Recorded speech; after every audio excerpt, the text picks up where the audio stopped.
games in Maryland today, College Park, they blitzkrieged Iowa. They looked really damn good the entire game for 40 minutes. If you look at the performance, Jacob Gillespie was on fire, led the team 11 of 14 from the field, 26 points, 4 threes.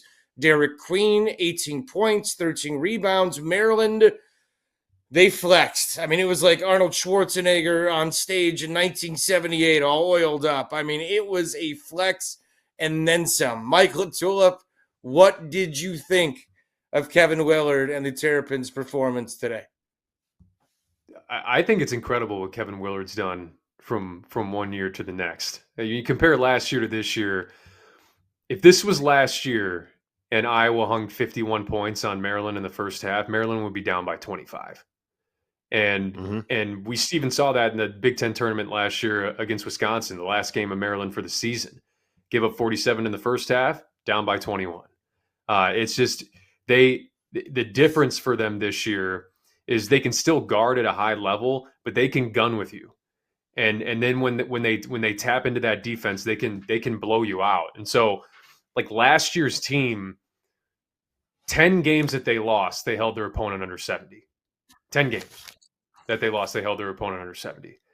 This year, Maryland has scored under 70 twice, and they scored 70 at the 13:30 mark of this game against Iowa today.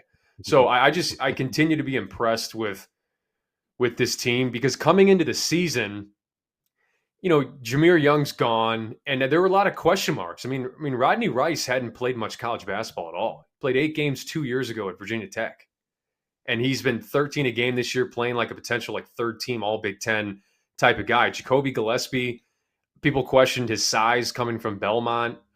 He's a smaller dude, but he's got burst. People questioned the fit with Derek Queen next to Julian Reese. That's worked out better than I think anybody could have imagined. And then Selton Miguel was a 21% three-point shooter in his 2 years at Kansas State at the high major level. And he's shooting 43% from three this year. So, I got asked this last week, just who would be a dark horse Final Four pick for me. It would be Maryland. And I get it. They're thin.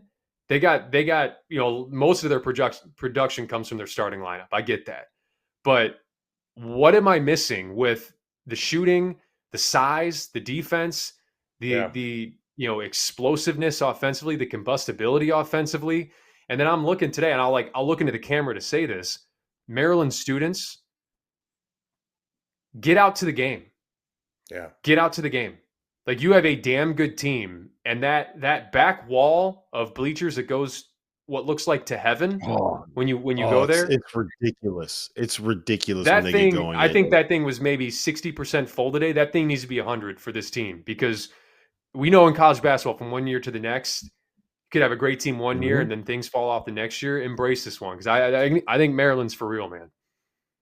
Yeah, I think they are too, and I think both them and Wisconsin, and I said this last night, I think that those are the two teams more than anything else have really flown under the radar. And for Maryland, for me, it's because if you look at who they've actually beaten, right, I think they have 2 loud wins, 2 wins that really kind of make you turn your head and notice. One of them was at Illinois when they won. Sorry, Mike, when they won by 20.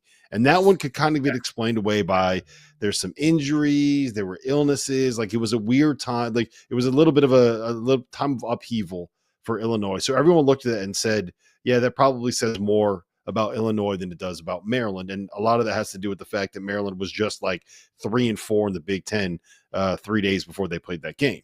And then the other one was beating Wisconsin at home. And Wisconsin is a team where they too are flying under the radar. So it's not like Maryland has done anything that would grab our attention and make us lead the field of 68 after dark with it that night that they play, right? And that's probably still the case. We're not getting to this game until the second block, but you still get Michigan at home, or Michigan State at home. You get a chance to go to Michigan, and you get a chance to put yourself in a position to be like, if you're a 4 or 5 seed for this Maryland team, I don't want to play you as a 1 seed in the Sweet 16. Absolutely. I think that you're built to be able to have a chance to make a run. There's a little bit of, it's not the same as Danny Wolf and Vlad Golden, but there's a little bit of like that too big, surround them with a bunch of shooters. You're going to have to make some decisions on who you want to guard. They got different ways to beat you. And I will say this about Wisconsin, one last point, and Mike, you can have 30 seconds to respond to this and tell me if I'm crazy or not. if you look at all of the champions since 1997, right? They've all, with the exception of 2014 UConn, been top 21 in adjusted offensive efficiency entering the tournament. And outside of 3 teams have all been top 31 in adjusted defensive efficiency entering the tournament on KenPom. The 3 teams that won the title and that were outside the top 31 in defensive efficiency, 2021 Baylor, who had a weird thing with they were a top 5 defense in America. That was kind of fluky. 2015 Duke and 2009 North Carolina. All 3 of those teams were good defenses with absolutely elite offenses. And Wisconsin is not that far away from that. They're like a top 5 offense and a top 4. They're not that far away from that kind of profile. And they got a guy that can go win you games on any given night. And I think you got to give a lot of credit, not just to Kevin Willard for how he adjusted this Maryland program, but to Greg Garr for how he's gotten Wisconsin from being like, they're going to be 360th in pace and be the most boring team in basketball to like, they kind of get out and run a little bit and they spread the floor and they try to isolate you. There's a lot of one-on-one and space you out and let guys cook it. Wisconsin, Maryland, these are fun teams to watch. They deserve more credit from us. Shouldn't Maryland be this moving forward? As long as we live in this era of NIL and collective, now that we've seen evidence, like Derek Queen's a freshman, he's a stud. He's paying off. We're seeing the transfer from Belmont, Gillespie, who was outstanding. Like now every alumni, the guy from Under Armour or whatever, they can look at this and say, okay, we got the coach. We got the thing. Now let's pour more money into it. Like they're in the DMV. We know the kind of talent they have in and around the area. I mean, should this not be Maryland's reality moving forward, Rob? Should they not be this kind of program? They should be. A large part of that is mending some fences with some of the power brokers within the programs in that DMV area. I think isn't it like the last kid from DeMatha that went to Maryland was Travis Garrison in like 2002 or something like that. There's some stat like that. Maybe he get transferred in. Maybe it was Jameer Young that transferred in. Rodney Rice. Yeah, that's the one. But he's like the first one in like 20 years that has been there. So that will help them be able to get some of that talent from that area. Because for people that don't know, the high school basketball leagues in and around the DC area in Maryland, in Northern Virginia, Archbishop Carroll, Archbishop O'Connell, all of those DeMatha, all of those programs, Gonzaga Prep, that's the best basketball conference in the country, right? There's more talent coming out of the DMV than just about anywhere else in the United States of America. And being able to keep that talent at home is the priority for Kevin Willard. And when you put together a staff, that's one of the things that you could see him prioritizing there.